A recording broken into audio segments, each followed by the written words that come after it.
Hi, my name is Miguel Lopez. You're watching GameSpot Live, and I'm here to tell you about the new Rumble in Mario Land, Super Smash Bros. Melee. If you've played the first one, you're probably familiar with what this is all about.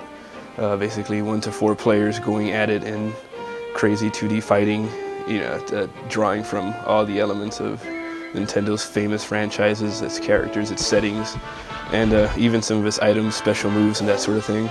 Overall, pretty crazy game, very fast-paced, very spastic, and if you've played the first one, then you'll know just what to expect with this one. Probably the most significant upgrade from the last one is, aside from graphics and all, is the addition of a pretty real single-player mode. Aside from standard story mode, which in this one is called the classic mode, arena to arena, character to character fighting. There's also an adventure mode, which draws a lot of elements from classic 2D side scrollers.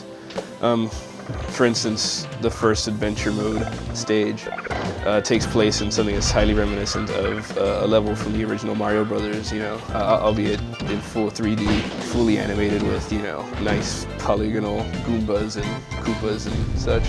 You go through these worlds and, the gameplay doesn't change all that much. It's still Super Smash Bros. Mechanics, but for instance, in the Mario world, you'll be able to hop on these enemies and kill them just as you would in the Super Mario Brothers games. A lot of the other ones aren't as cool as the Mario one. The Zelda one, for instance, seems to be based off of Zelda, off of the side-scrolling stages in Zelda 2, where you'd go through these dungeons and just traverse them and find your way through the side-scrolling mazes in order to get to the ending level. This time around, it's not such a convincing sell, at least not as much as the Mario ones.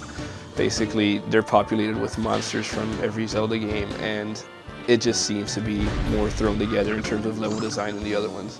There are a couple of other cool ones. The F-Zero one is pretty amusing. You're basically going down a track and all the F-Zero cars come at you 500 miles per hour and nail you if you don't jump on a platform at the right time. But for the most part, if you were expecting big things from the adventure mode, you'll likely be disappointed.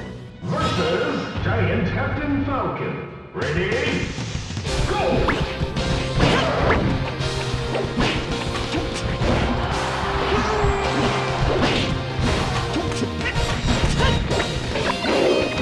Most likely though, after you've unlocked everything and have had your fill of all the single player games, you're likely to spend most of your time in the multiplayer matches, which really is what Smash Bros. Is all about. In terms of what you can do, multiplayer, it hasn't changed a great deal, 1 through 4 players, any of which can be computer players. You're able to set each player up in certain teams and what have you, so that you can skew the matches however you want.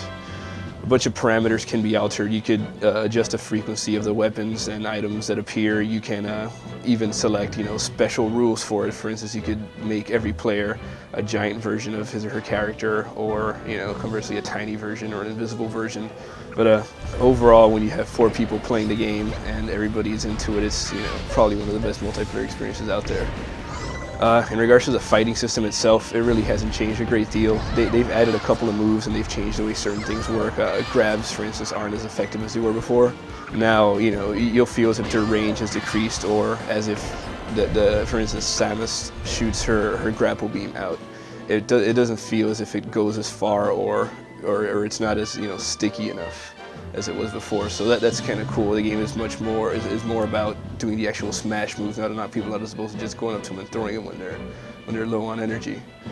Other new additions to the fighting system are, there's an air evasion, which you simply press the block button when you're in the air and you'll be able to just dodge out of the way of something. There's also a little sidestep move, which you basically do by executing a grab-like motion and hitting to the side, basically as you evade somebody who's attacking you in your face.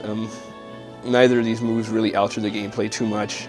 It's still mostly an offensive game, but of course if you learn to use these moves well, you'll have that much more of an advantage. Your reward for going through all of the single player modes and for generally playing a heck of a lot is the game's trophy mode. Basically, as you play, you'll either find trophies strewn about the levels, or you'll be able to get them in secret modes, or the more you play, the more coins you get, which you can in turn put into a slot machine in the game's trophy menu. These trophies are basically 3D portraits of famous and not so famous Nintendo characters, Nintendo settings, Nintendo items, and that sort of thing. You know, aside from the obvious, you know, Mario, Samus, Link, Zelda, those kinds of people, you'll have some pretty crazy stuff. You'll have a balloon fighter, you'll have the guy from Mach Rider, you'll have you know, a creature from Clu Clu Land, you'll have the Mute City map of F-Zero. It's pretty off the wall.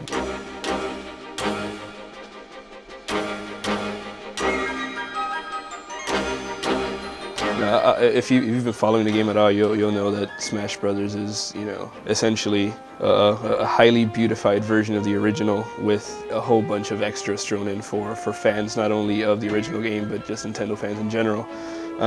It's one of the best looking games we've seen this year in regards to how fast it moves, how good the characters look, and really just the amount of madness going on in the backgrounds at one time.